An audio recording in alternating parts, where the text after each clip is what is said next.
He exists beyond our comprehension, a being of pure quantum potential, adrift in a universe governed by cold, indifferent laws. He is Dr.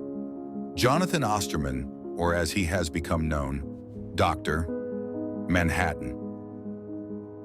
No longer human in the way we understand it, he is something other, something more.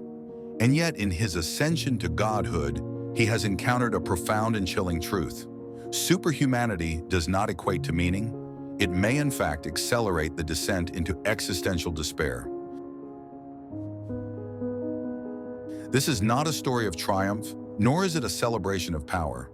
This is an exploration of an existential chasm, the void that opens up when one transcends human limitations, only to find that those limitations, perhaps, were the very scaffolding upon which meaning was constructed. We delve into the philosophical dilemmas faced by Dr. Manhattan, a being who sees past, present, and future as a single, frozen landscape, and who finds himself hopelessly lost within it. Forget the capes and the heroic pronouncements. Forget the simplistic narratives of good versus evil. Here in the stark reality of Dr. Manhattan's existence, we confront a more unsettling truth, that even godhood can be a prison. And the bars of that prison are forged from the very fabric of the cosmos itself.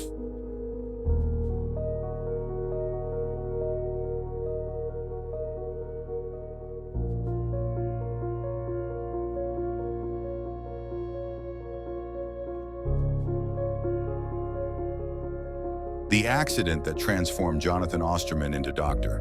Manhattan was not merely a physical metamorphosis. It was a catastrophic shift in perception. He became unstuck in time. Linearity, the sequential flow that dictates our human experience, fractured for him. He perceives all moments simultaneously, past, present, and future, laid out before him like a desolate, immutable panorama.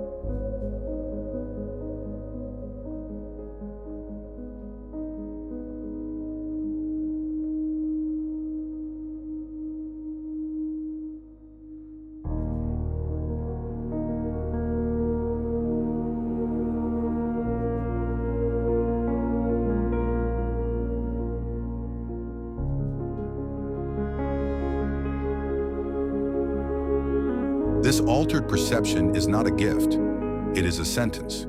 For within this expanded awareness lies the chilling realization of determinism. If all moments are simultaneous, if the future is as tangible as the past, then free will becomes a cruel illusion. Choices are preordained, actions are mere ripples in a pond whose shape is already sculpted.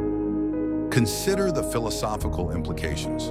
Existentialism, a school of thought emphasizing individual freedom and responsibility in a meaningless universe, crumbles under the weight of Dr. Manhattan's deterministic reality. Sartre's assertion that existence precedes essence is rendered moot. For Manhattan, essence is not something constructed through choices, but something predetermined, etched into the very fabric of space-time. There is no radical freedom when the script is already written, and he, perhaps uniquely, can read every page. He becomes trapped in a deterministic cage of his own expanded perception. The weight of inevitability crushes the human spirit. Hope becomes futile, striving meaningless. Why act when the outcome is already known, already fixed? This is the first layer of Dr. Manhattan's existential dilemma, the crushing burden of predetermined existence. The loss of agency in a universe rendered transparent and tragically unchangeable.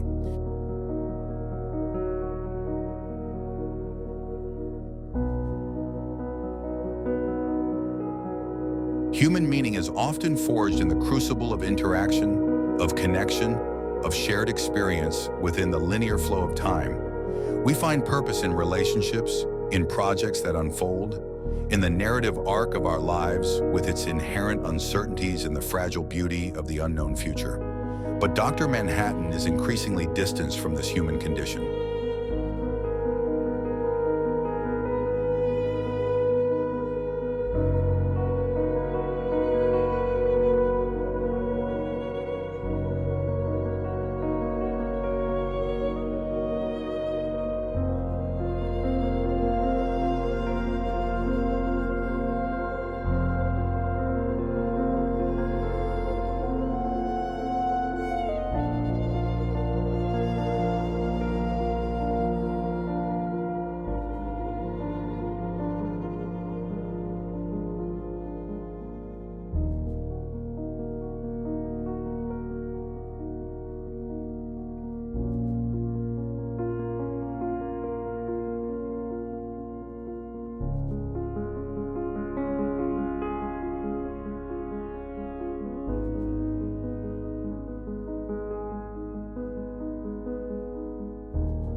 his perception of time undermines empathy. He sees the entirety of a relationship, its beginning, its middle, its inevitable end, simultaneously.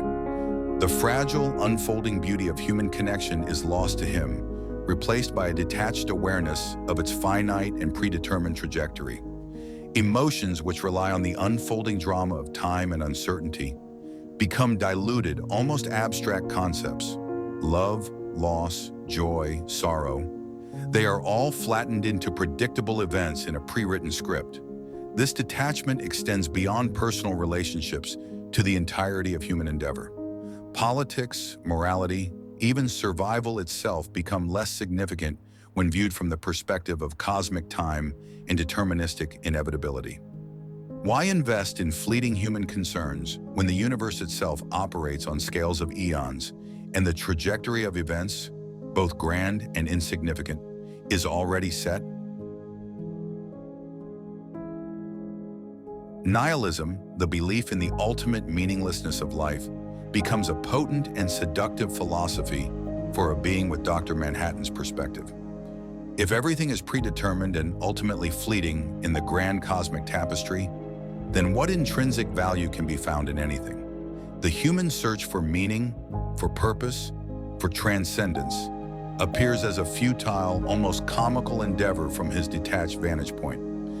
This erosion of meaning is the second layer of his dilemma, the chilling realization that superhuman perception can lead not to enlightenment, but to profound and paralyzing apathy.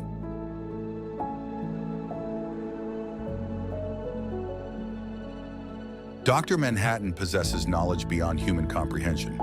He understands the fundamental laws of the universe, the intricate dance of quantum particles, the vastness of space-time. He is, in a sense, omniscient in the realm of physical reality. But this burden of knowledge, far from being liberating, becomes another source of existential weight. Consider the Socratic paradox.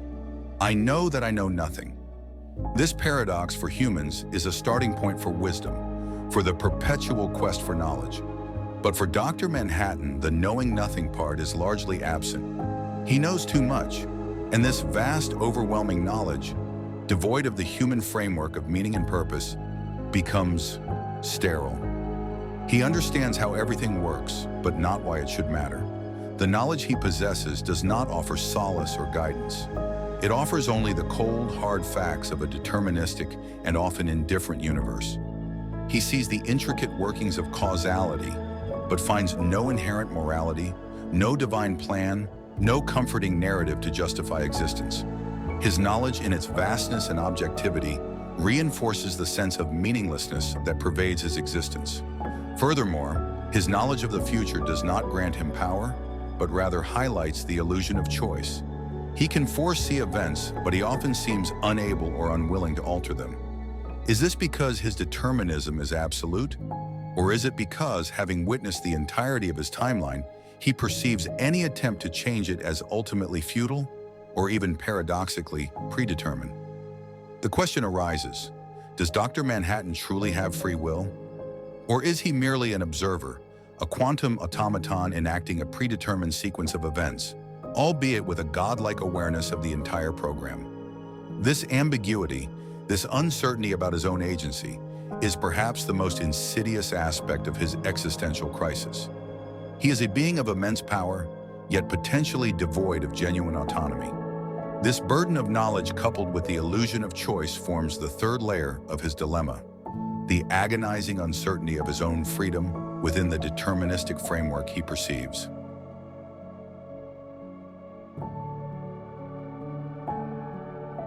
Amidst the cosmic indifference and the deterministic abyss, there flicker faint embers of humanity within Dr. Manhattan. These embers are primarily found in his interactions with Laurie Jupiter, Silk Spectre 2.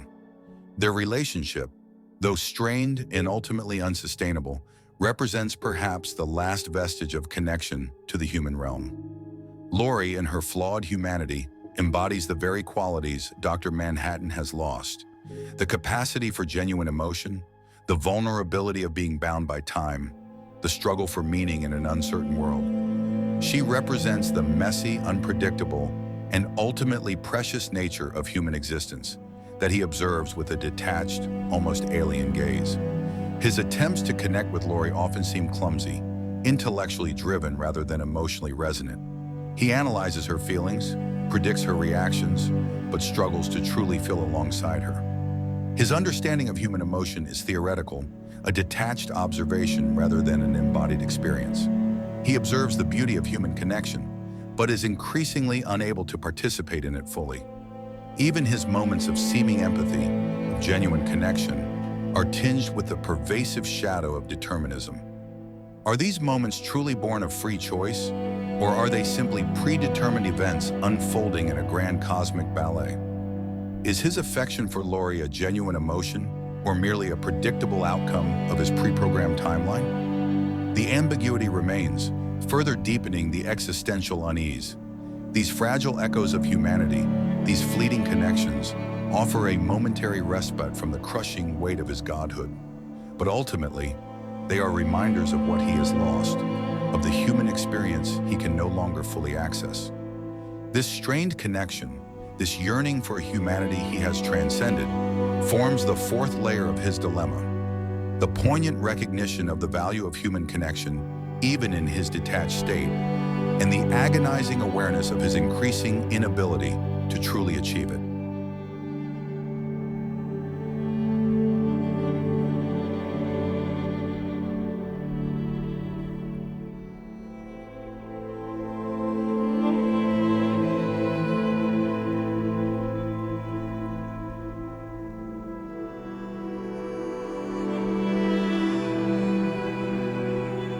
Faced with the existential void of superhuman existence, does Dr. Manhattan passively succumb to despair? Or does he, in his own detached and enigmatic way, seek a path forward, a new horizon beyond the confines of human meaning, in the deterministic cage of his perception? Watchmen offers a glimpse of a potential direction. His creation of life on Mars is not an act of joyful creation, but rather a tentative exploration, a detached experiment. It is not born of a desire to nurture or to build a civilization, but perhaps of a more fundamental curiosity, a faint flicker of purpose in the face of cosmic indifference. He is, in a sense, attempting to find meaning beyond humanity, to forge a new purpose in the vast emptiness of the cosmos.